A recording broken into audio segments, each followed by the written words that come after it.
Queridos oyentes, es un gusto estar con ustedes una vez más. Estamos en el medio de nuestro estudio del periodo intertestamental.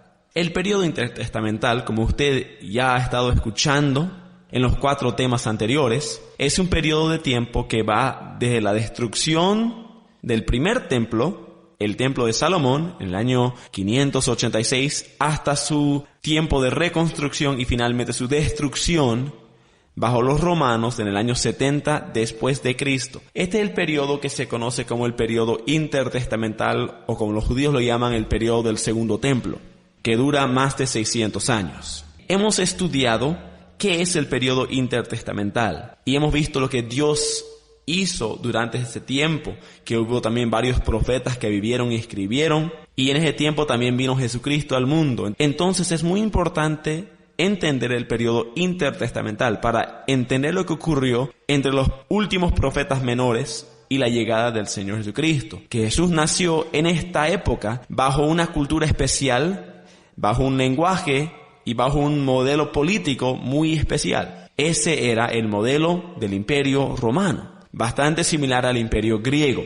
Por eso hemos estudiado bastante, comenzando con el Imperio Babilónico de Nabucodonosor, pasando al Imperio Medo-Persa, comenzado por Darío el Grande, o también conocido como Ciro. Y en el tema anterior miramos el Imperio Griego, comenzado por Felipe de Macedonia, ampliado y ya consolidado por Alejandro Magno, el hijo de Felipe. Luego le sigue el cuarto y último imperio que hablaremos nosotros en nuestro estudio del periodo intertestamental. ¿Por qué?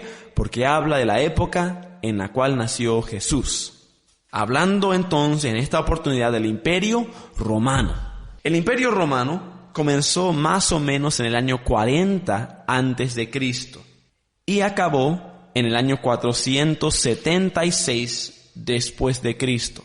El año que terminó el Imperio Romano, casi 500 años después de su fundación, es un poco debatible porque mucha gente dice, ¿cuándo terminó el Imperio Romano? ¿Fue antes? ¿Fue un poco después? ¿Fue cuando los papas comenzaron a aparecer en el año 700? El Imperio Romano, como una entidad política con un César o un rey, duró desde el año 40 y acabó en realidad en el año 476 después de Cristo. Y luego ya tomaron su lugar varios hombres religiosos que fueron líderes políticos y religiosos, más tarde conocidos como papas. Si usted quiere saber más de eso, puede estudiar el tema que yo he dado en la historia de la iglesia, hablando de los años 700 más o menos. Entonces, hablemos del Imperio Romano, un imperio bastante conocido. En muchas películas sobresale los Césares, el Senado, sus ejércitos bastante grandes y fuertes. Y específicamente conocemos lo que los romanos hicieron a Jesucristo en la cruz. Y la forma más brutal y terrible que quizás el hombre ha conocido de matar a alguien es la crucifixión. Por si acaso, es interesante un dato que da el filósofo llamado Cicerón. Y él dice, el romano culto nunca debería mencionar la palabra crucifixión, porque es tan bajo, tan sucio, tan lejos de nosotros que no deberíamos ni mencionarlo. Era tan terrible el concepto de crucifixión que un romano nunca podía morir de tal forma. Por eso, aunque Pedro murió crucificado, Pablo no murió crucificado. ¿Por qué? Porque él era ciudadano romano, a contraste de Pedro el apóstol. Imperio Romano empieza en el año 40 y suceden al imperio de Grecia. Aunque quizás es correcto decir que Roma no tomó el lugar de Grecia, que Grecia se debilitó y que en realidad solamente cambió la capital de Atenas a Roma. ¿Por qué? Roma compartía la misma religión, cultura, modelo político, modelo económico y también su religión con el imperio griego. No hay casi nada creativo ni nuevo en el Imperio Romano por mucho tiempo. Y por eso creo que es correcto decir que Roma es básicamente una extensión del Imperio griego. Antes del año 40, que empezó el Imperio Romano, se van a acordar que Israel había buscado su independencia y por un buen tiempo lo había podido tomar bajo los macabeos, porque en ese tiempo los macabeos se independizaron de Grecia por medio de guerras y pudieron ellos, por más de 100 años, estar libres de la tiranía griega. Específicamente, cuando llegaron Los del norte, el rey del norte, conocido como Antíoco Epifanio, el cuarto, que desacró el templo poniendo un chancho sobre el altar, y eso causó una revuelta tremenda, y dijeron: aquí nunca jamás vamos a dejar que reinen sobre nosotros. Y por buenos años tuvieron esa libertad, pero también tuvieron problemas, porque los líderes ya dejaron de tener tanta lealtad a la Biblia y tanta lealtad a la ley, y comenzaron a hacer tratos de paz. Más tarde llegaron unos hombres muy sanguinarios a ser los reyes de Israel. Ellos se llamaron reyes, pero los judíos nunca les reconocieron como reyes, tan bien por lo menos, y hicieron bastante estragos y murieron muchos. Y fue decayendo poco a poco el periodo macabeo, hasta que finalmente ya no tenían ni un judío sobre ellos. Antípatro llega a tener bastante influencia no siendo judío, y él tiene a alguien que él pone como líder después de él, por medio de unos tratos de paz y un poco de suerte. Eso lleva directamente a que su amigo, el idumeo Herodes el Grande, llegue a ser rey de toda Israel, comenzando más o menos en el año 40. En el año 40 es cuando Augusto César es el primer oficial y gran César de Roma, y comienza a consolidarse como líder del Imperio Romano, pero no todos concuerdan con él como el líder. Y bastante rápido, en realidad, él es asesinado por amigos cercanos de él.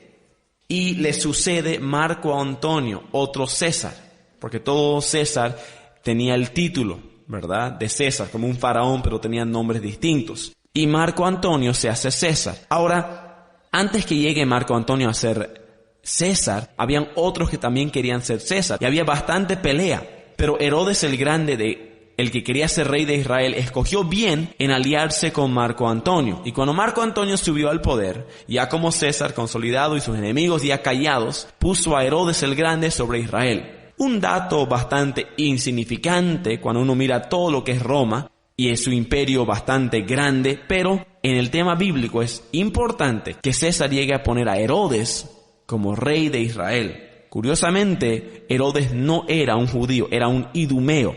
Él era de la parte sur de Israel y había llegado por bastantes alianzas y cambios políticos a la posición que él tenía para ser rey del pueblo judío.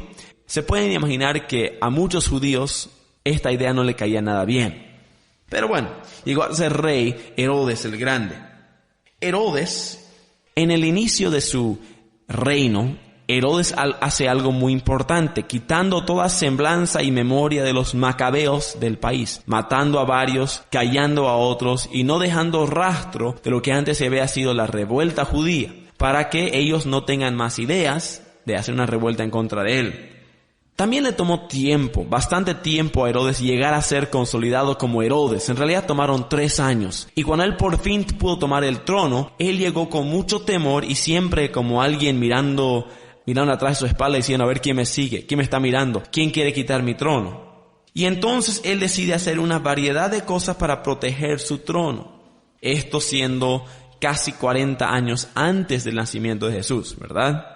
En primer lugar, él expande y embellece a Israel, impresionando a Roma y también a Israel. Lo que él hizo es tomar el dinero de impuestos que Israel daba y lo invertía en embellecer el país, para que gente vea las obras hechas y digan: wow, este rey sí le importa nuestro país, sí le importa nuestra cultura.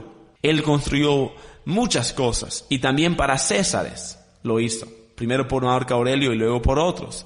Una ciudad donde él trabajó mucho es la ciudad de Cesarea Filipo, donde en una oportunidad Jesús llevó a sus discípulos, no la otra Cesarea, el cual César también embelleció y reconstruyó en muchos lugares. Pero Cesarea Filipo era un pueblo nuevo por el mar, y ahí él construyó teatros, lugar donde peleaban gladiadores para peleas, para carreras en caballo. Hizo unas cosas impresionantes y lo nombró tras César, Cesarea Filipo.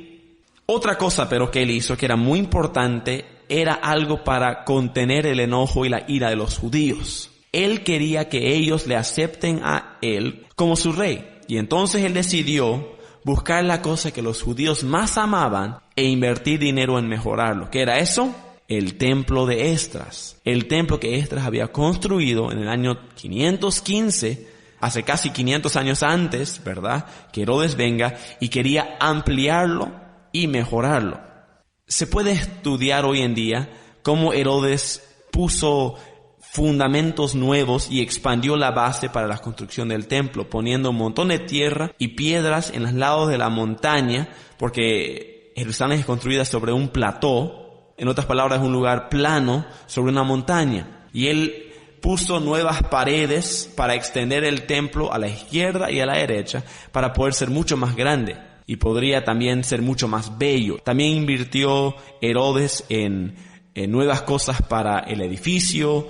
Seguramente lo pintó bonito, invirtió mucho en arreglos, adornos, en fin, y la gente quedó verdaderamente asombrado. Era una obra de arte que tomó muchos años construir.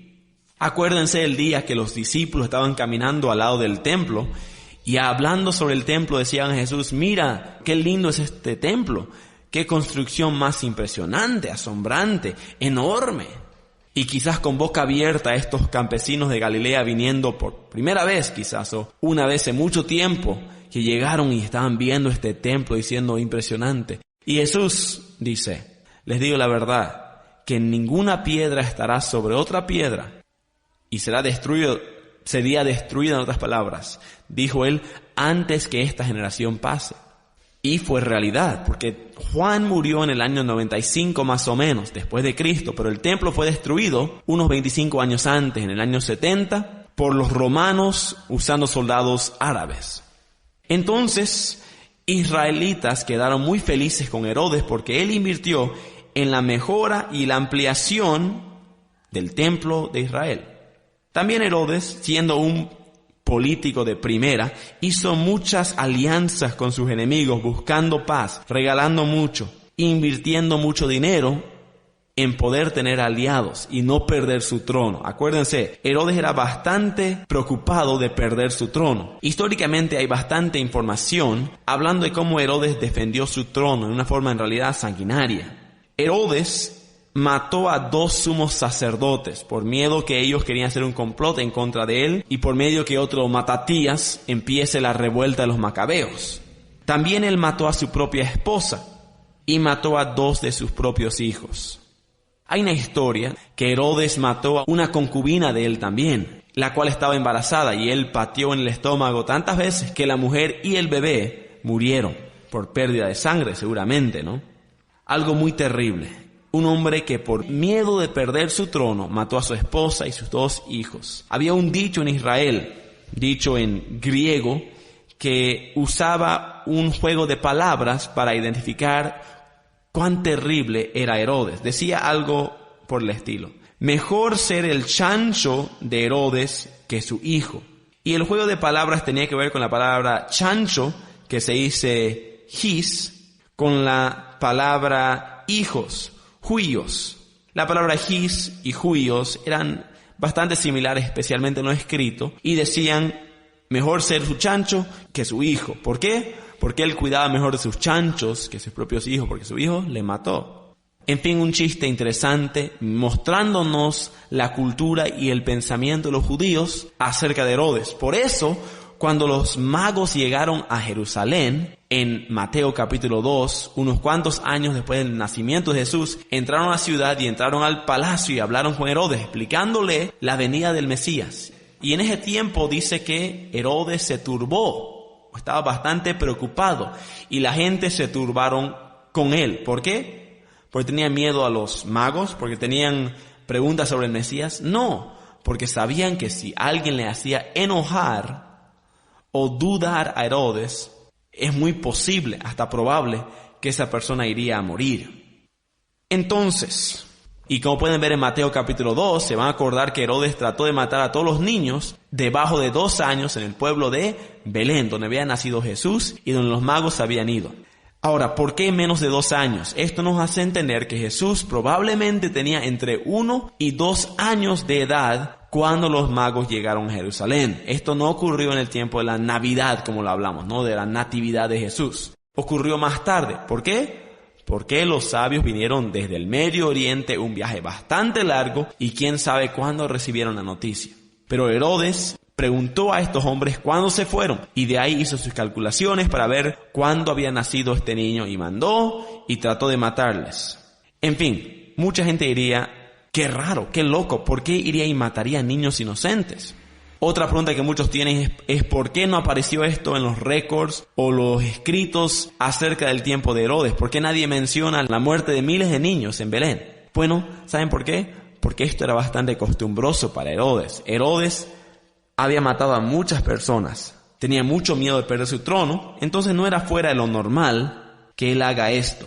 Un detalle más, Herodes reinó desde el año 40 hasta el año más o menos 4 hasta 2 antes de Cristo. Hay un poco de pregunta acerca del año que él murió. ¿Qué es importante con esto? Porque según el calendario romano, Jesús nació en el año 0, que sería 2 a 4 años después de la muerte de Herodes. Entonces, ¿cómo puede ser que Herodes el Grande intente matar a esos niños cuando él murió 2 a 4 años antes de su nacimiento? La explicación, Jesús nació 2 a 4 años antes del año 0. El año 0 fue puesto por la calculación de monjes católicos y construyeron el calendario gregoriano, se llama, un calendario bastante antiguo que tiene algunos errores y el más erróneo siendo el nacimiento de Jesús, que ocurrió entre el año 4 y el año 2 antes de Cristo. Un año por lo menos antes que muera Herodes, para que todo encaje. Entonces, cuando dicen ¿cuándo nació Jesús? Sería 4 a 2 antes de Cristo. En otras palabras, si el año es 2014, en realidad sería 2012 o 2010 por el error de calendario. Entonces, en el año 4 a 2 antes de Cristo, él mata a todos los niños debajo de 2 años en Belén, porque está buscando el nacimiento de Jesús. Hay cierta confusión aquí, pero es durante el censo del año 4 y el año 2 antes de Cristo. Por eso sabemos que fue Herodes el Grande, porque el gran censo se tomó a cabo en estas fechas, y es la fecha cuando María seguramente dio a luz, que sería más en la primavera del año 4 a 2 antes de Cristo. Bien, no es un detalle tan sobresaliente, pero uno para tomar en cuenta. Cuando muere entonces Herodes, años 2 a 4 antes de Cristo, su reino es dividido entre 3 personajes. ¿Por qué ocurre esto? Bueno, Herodes era conocido por tener bastante miedo, como ya le dije, de ser usurpado. Entonces, cuando él llegó a ser rey, tuvo miedo de su propia familia. Pero cuando él murió, él específicamente dijo que quería que su imperio se divida. ¿Por qué? En parte porque no pensaba que sus hijos podían hacer un trabajo tan bueno como él. Muestra un poco su egocentrismo, ¿verdad? 3 reyes entonces son puestos sobre Israel. Herodes Antipas es puesto sobre Galilea y Perea, donde habría nacido Jesús. Y Jesús hubiera sido creado bajo Herodes Antipas. Herodes Antipas es el que finalmente mata a Juan el Bautista, ¿verdad? Herodes Antipas se casa con la esposa de su hermano Felipe, su esposa llamada Herodías, pero también siendo familiar suyo. Entonces esto no fue bien tomado por Juan el Bautista y él le dijo, esto es pecado, no puedes estar con la hermana de tu hermano, esto es incesto. Pero no le hace caso Herodes Antipas, y aunque mostró un poco de interés en el evangelio, finalmente se deja llevar por una niña que pide la cabeza de Juan el Bautista sobre un plato, y entonces Juan el Bautista muere bajo Herodes Antipas. Jesús no habla muy bien acerca de él. Podría ser, y es muy probable, que no habló bien de él porque Herodes Antipas había matado a su primo, Juan el Bautista. Pero en fin, critica Jesús a Herodes Antipas en Lucas 13, versículos 31 y 32. Pero cuando Jesús aparece delante de Herodes Antipas en el tribunal, que está el Sanedrín tratando de decidir qué hacer con él, está en esa fecha Herodes Antipas en Jerusalén. Y él escucha la situación de Jesús y él dice, bueno, está un poco loco, pero no merece muerte, no merece el castigo de la muerte. Este hombre no lo hizo. Un detalle interesante. Más tarde, Herodes Antipas muere, y Galilea entonces cae bajo el mandato de 2 reyes. Primeramente rey Agripa el primero y luego rey Agripa el segundo. Uno de ellos fue el que apareció para la defensa de Pablo en frente del Sanedrín de Jerusalén, muchos años más tarde, en el medio de sus viajes misioneros. Entonces eso es como llegó a ser rey Agripa el uno y luego Agripa el segundo.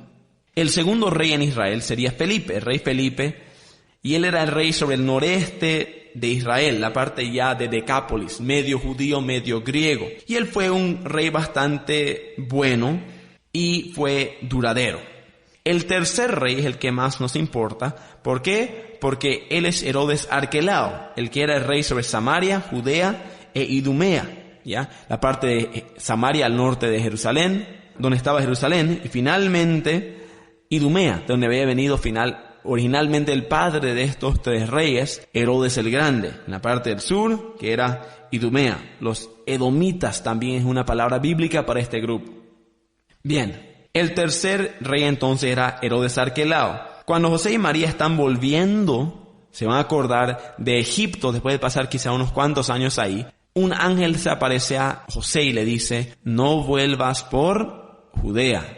Vete a otro lugar, está peligroso. Y fue un sueño el que le mostró esta realidad, y él se va entonces a vivir a Galilea. Herodes Arquelao era un rey tan malvado, y por eso José no quería estar ahí, que finalmente él es quitado del poder por César, y es puesto en su lugar otro hombre, conocido como el prefecto romano Poncio Pilato, bajo el cual Jesús murió unos años más tarde. Último punto, los beneficios del Imperio Romano. Bien, los beneficios del Imperio Romano. Ahora voy a mostrar 5 cosas del Imperio Romano que sobresalen y eran importantes para el tiempo de Jesús. 5 cosas que él hubiera visto en su vida cotidiana. Número 1, beneficios básicos del Imperio Romano. Toleración cultural y religiosa. No exigían cambios. Tú podías ser judío, podrías creer en otro Dios, podrías adorar algún Dios griego o romano, o podías adorar a todos. Pero había bastante toleración. También Roma impuso un lenguaje común por todo el imperio. Ese lenguaje conocido como el griego común. La palabra oficial siendo el griego koiné, o el griego no clásico, pero el griego hablado en la calle. Entonces se identificaron los autores bíblicos con la gente pobre y la gente necesitada por hablar en el griego común, o el griego koiné en vez del griego clásico, el que hubiera usado Aristóteles, Platón y Cicerón. Tercer beneficio del Imperio Romano. Buenos y extensos caminos por todo el imperio. Esto es lo importante, que ellos pusieron caminos, algunos de ellos que todavía sobreviven hasta hoy en día, que eran construidos de una forma excelente para que pueda ir de un lugar a otro en menos tiempo un trabajador. Ahora, el cuarto beneficio del Imperio Romano. En general había paz en todo el imperio. Roma no buscaba pelea. Aunque era fuerte, Roma no buscaba la pelea y quería que gente pague su impuesto y no le moleste. Los únicos en romper este trato fueron en realidad los judíos, pero más de eso un ratito. El tiempo que impuso de paz Roma y que trajo paz por un tiempo que no hubo guerras, por unos 400 años, es conocido como la Pax Romana. Bajo esta paz Jesús nació, la Pax Romana o la paz de los romanos. Ahora miraremos unas fechas claves antes de terminar nuestro tema para hoy en día. En el año 4 a 2 aproximadamente nace el Señor Jesucristo, ¿bien? Y es cuando Herodes intenta matarle. En el año 30 más o menos, Cristo es crucificado bajo Poncio Pilato, ¿bien? Es crucificado bajo Poncio Pilato. Ahora los judíos, después de la muerte de Jesús, hacen varias revueltas en contra de Roma, porque aunque Roma les trató bastante bien y era un país pacífico, sí sabían mandar ejércitos para brutalmente y rápidamente callar cualquier revuelta, y los judíos fueron uno de los pocos países en hacer una revuelta en contra de Roma y cortar esa Pax Romana en unas formas leves. En el año 66 hay una revuelta judía que dura varios años, pero finalmente lo paran. Y en el año 70 hay otra revuelta judía, la cual también es parada. Y Roma se cansa y manda soldados para que destruyan el templo y Jerusalén, aunque en realidad no estaba en sus planes destruir el templo. Los órdenes del César y los otros generales había sido destruir la ciudad, pero dejar intacta el templo, porque sabían cuánta gente se enojaría si destruían el templo, y tenían razón. Pero en el año 70, con generales romanos que tenían la mayoría de sus soldados siendo turcos y árabes, vienen a ayudar con la destrucción de Jerusalén, y los turcos y árabes luego agarran la oportunidad y comienzan a destruir el templo mismo. y lo queman hasta el piso, exactamente como Jesús había profetizado, y van en contra de estos hombres de las órdenes de sus propios jefes. 3 años más tarde, en el año 73, ocurre la batalla de Masada, cuando unos pocos soldados judíos se arriesgan la vida y siguen batallando en contra de Roma, los remanentes. Entonces ellos van y toman uno de los últimos lugares protegidos que habían tomado los romanos, llamado Masada, y los judíos lo toman para ellos mismos, y ahí se plantean en contra de los romanos. Dura muchos años para que Roma pueda destruir esta base militar, que era sobre una montaña muy alta y un plató muy alto con paredes de piedras altísimas, y los romanos tuvieron que construir un camino hecho de tierra, arena y piedras para poder llegar hasta arriba y matar a los últimos judíos. Esto ocurrió bajo el emperador Vespasiano. Pero cuando llegan hasta arriba, todos los judíos ya se habían suicidado, porque decían: mejor que yo me mate que un romano me tome preso y luego me mate. Entonces es muy conocido por los judíos por la última esperanza que los judíos tuvieron contra los romanos, y casi ganaron, pero eventualmente los romanos pudieron contra ellos y los judíos ya no tuvieron lugar en Israel. Y en realidad pocos judíos ya quedaban en Israel, se habían ido a otros lados. Pero en el año 132, unos 50, 60 años más tarde, la segunda y última revuelta toma lugar en Israel. En realidad la primera era el año 66 hasta el 73. Que una revuelta bastante amplia se lleva a cabo en contra de Roma, pero no pueden en contra de Roma.